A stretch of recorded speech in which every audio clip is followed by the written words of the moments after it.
Hello everyone, welcome to my channel. चलिए start करते हैं आज का अपना टॉपिक। आज हम लोग पढ़ेंगे एमपी के बारे में, मध्य प्रदेश के बारे में। फ्रेंड्स, सबसे पहले हम लोग चीज़ों को रिटन में समझेंगे, उसके बाद फिर मैप से। ठीक है, तो फिर चलिए डिस्कस करते हैं हमारे रिटन नोट्स के बारे में। चलिए देखते हैं। मध्य प्रदेश, वहाँ की राजधानी मध्य प्रदेश, वहाँ के मुख्यमंत्री कौन है? शिवराज सिंह चौहान। गवर्नर मीन्स राज्यपाल कौन है? लालजी टंडन। राजधानी क्या है? भोपाल। प्रतीक कौन कौन से हैं? देखिए, वहाँ का राजकीय पशु बारहसिंगा। अब ये बारहसिंगा कैसा होता है, चलिए मैं आपको दिखाती हूँ ये बारहसिंगा कैसा होता है। ये देखिए, ये देख रहे हैं आप लोग पिक में अच्छे से? देखिए, ये है बारहसिंगा।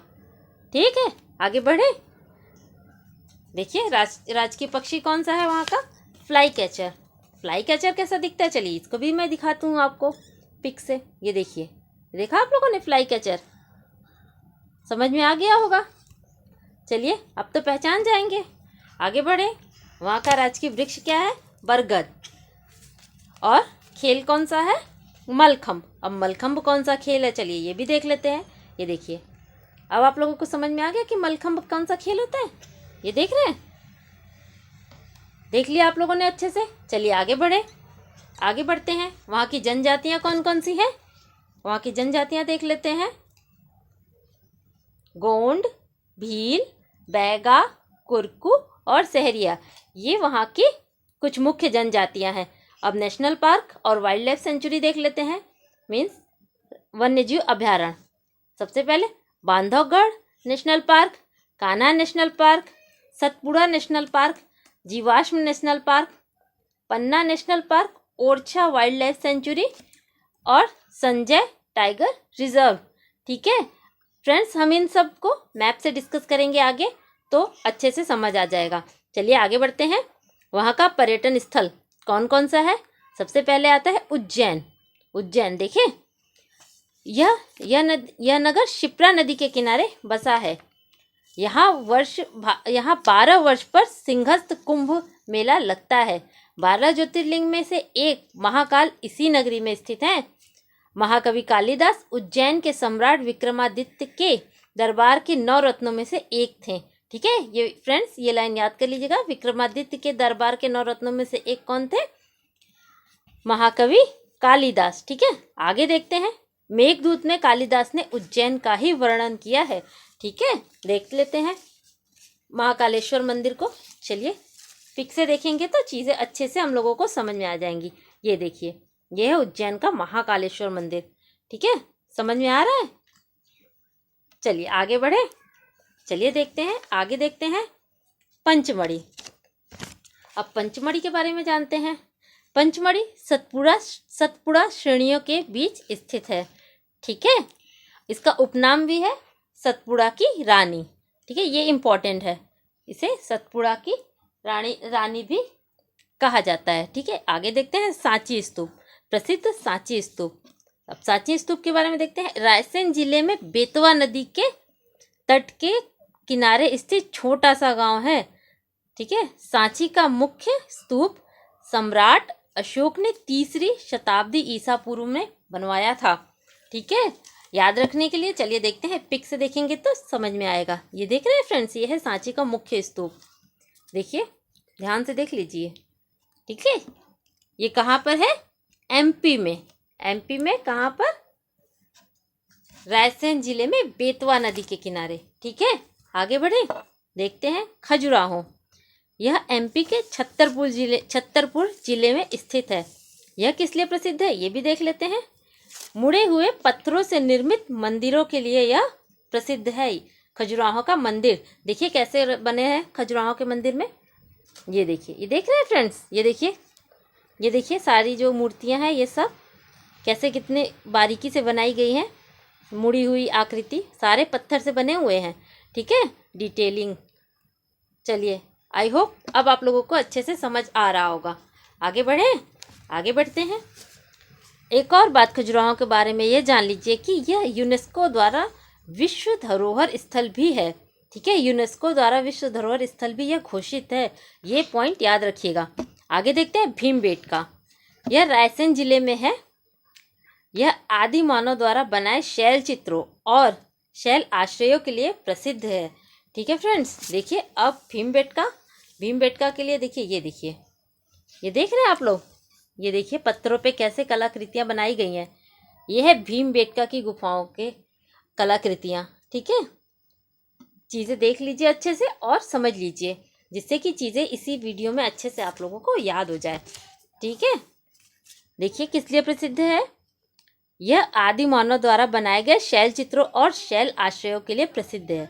यह भी यूनेस्को द्वारा विश्व धरोहर स्थल घोषित है। ये पॉइंट याद रखिएगा। यह कहाँ पर स्थित है? यह विंध्याचल की पहाड़ियों के निचले छोर पर स्थित है। कहाँ पर? यह विंध्याचल की पहाड़ियों के निचले छोर पर स्थित है। कौन सा मंदिर? भीमबेटका की गुफाएं। ठीक है फ्रेंड्स, अब आगे हम लोग बढ़ते हैं। आगे देखेंगे नदियों के बारे में, हम लोग पढ़ेंगे नदियाँ। देखिए नदियाँ, उनका उद्गम, मुहाना, बांध और कुछ जानकारियाँ। तो सबसे पहले नदी कौन सी है? नर्मदा नदी। नर्मदा नदी, जिसको कि रेवा भी कहा जाता है, कहाँ से निकलती है? अमरकंटक की पहाड़ियों से।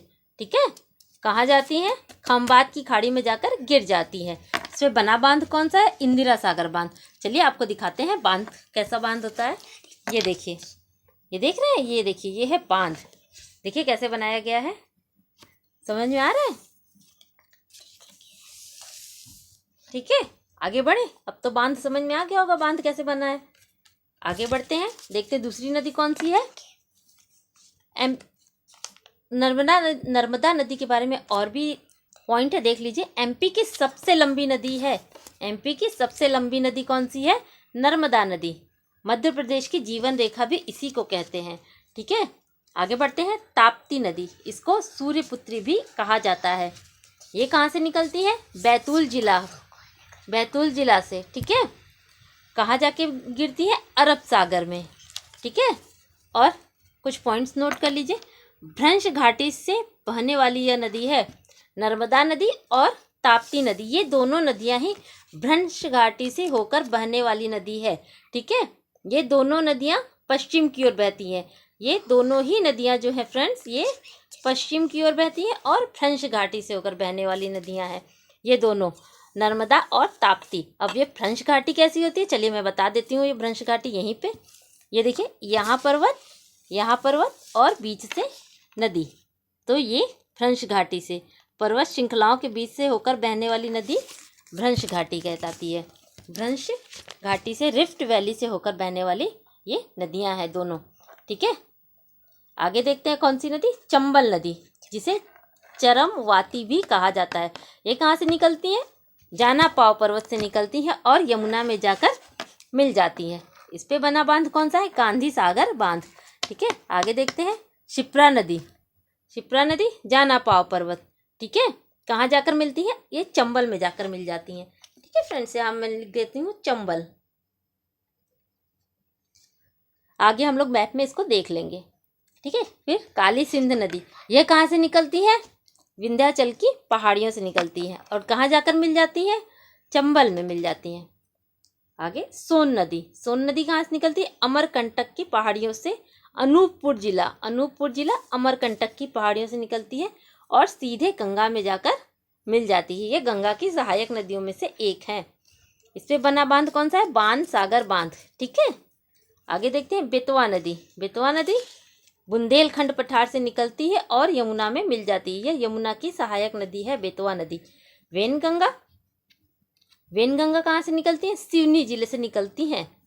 ठीक है, और यह गोदावरी नदी में जाकर मिल जाती हैं। ठीक है, इनके बारे में इंपॉर्टेंट पॉइंट देख लीजिए। यह दक्षिण की ओर बहने वाली नदी है। वेनगंगा कैसे बहती है?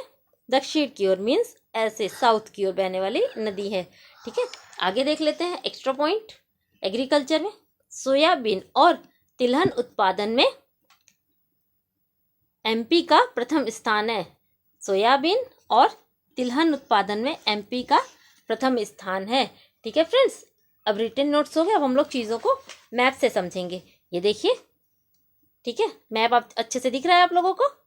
अब एक एक चीज़ समझेंगे। देखिए, ये विंध्याचल पर्वत श्रेणी है। ठीक है, यहाँ से निकलने वाली कौन कौन सी नदियाँ हैं? देखिए यहाँ जाना पाव पहाड़ी है, यहाँ से चंबल नदी निकल रही है। ठीक, ये देखिए विंध्याचल पर्वत श्रेणी से शिप्रा नदी निकल रही है। शिप्रा नदी चंबल में जाकर मिल जाती है। ठीक है, चंबल नदी जो है आगे जाकर यमुना नदी में मिल जाती है। ठीक है, इस तरह से यमुना की यह सहायक नदी है। आगे देखते हैं बेतवा नदी। बेतवा नदी भी विंध्य पर्वत से ही निकलती है और आगे जाके यमुना में यह मिल जाती है। ठीक है, केन नदी, केन नदी भी विंध्याचल पहाड़ियों से निकलती है और आगे जाके यमुना नदी में यह मिल जाती हैं। आगे देखते हैं, ये देखिए ये है मैकाले पर्वत श्रेणी। मैकाले पर्वत श्रेणी में अमरकंटक की पहाड़ियाँ यहाँ पर है, अनूपपुर जिला, यहाँ पर अनूपपुर जिला, यहीं से जो है वो नर्मदा नदी निकलती है और ये पूरे एमपी से बहते हुए बीचों बीच देखिए एमपी से बहते हुए ये गुजरात में यहाँ एंटर करती हैं और गुजरात में एंटर करने के बाद ये खंबात की खाड़ी में जाकर गिर जाती हैं अरब सागर में। ठीक है फ्रेंड, इसलिए नर्मदा नदी को मध्य प्रदेश की जीवन रेखा भी कहा जाता है। सबसे लंबी है एमपी की नर्मदा नदी। ठीक है, यहीं अनूपपुर जिले से ही सोन नदी भी निकलती है और सोन नदी जो सीधे जाके इधर गंगा में मिल जाती हैं। ठीक है, देखिए फ्रेंड्स, सोन नदी और केन नदी के बीच कौन सी पहाड़ियाँ आती हैं? कैमूर की पहाड़ियाँ। याद रखिएगा, सोन नदी और केन नदी के बीच में कैमूर की पहाड़ियाँ आती हैं। ठीक है, आगे देखिए भ्रंश घाटी कैसी है। देखिए इधर विंध्याचल पर्वत श्रेणी और ये इधर सतपुड़ा श्रेणी और ये बीच में से नर्मदा नदी बह रही है। तो इस तरह से ये क्या है, ये भ्रंश घाटी से होकर बहने वाली नदी है और ये पश्चिम की ओर बह रही है। देखिए इधर पश्चिम की ओर ये सतपुड़ा श्रेणी है और नीचे बैतूल का पठार है। इसी के बीच में से ये देखिए ये ताप्ती नदी भी ये बहती हुई एमपी से बह के फिर ये महाराष्ट्र के बाद ये गुजरात में एंटर करती है और फिर खंबात की खाड़ी में अरब सागर में ये मिल जाती हैं। ठीक है, आगे बढ़े, आगे देख लेते हैं। ये देखिए Orchha wildlife century. Orchha wildlife century के बारे में एक और इम्पोर्टेंट पॉइंट है कि ये हाल ही में इसे यूनेस्को द्वारा जारी विश्व विरासत सूची में स्थान दिया गया है। ये करंट है। ठीक है, इसको अच्छे से याद कर लीजिएगा। ओरछा को हाल ही में यूनेस्को द्वारा जारी विश्व विरासत सूची में स्थान दिया गया है। ठीक है, बाकी देख लेते हैं हम। ये देखिए केन घड़ियाल वाइल्ड लाइफ सेंचुरी जो कि घड़ियालों के लिए फेमस है। और इधर देख लीजिए ये कान्हा नेशनल पार्क, ये संजय टाइगर रिजर्व, ये बांधवगढ़ नेशनल पार्क। ठीक है, ये सतपुड़ा की पहाड़ियों में ये सतपुड़ा नेशनल पार्क और ये देखिए गाविलगढ़ का ये पहाड़ी इलाका है और यहीं से ये ताप्ती नदी बह रही है। ठीक है फ्रेंड्स, ये देखिए ये कर्क रेखा एमपी से होकर गुजर रही है।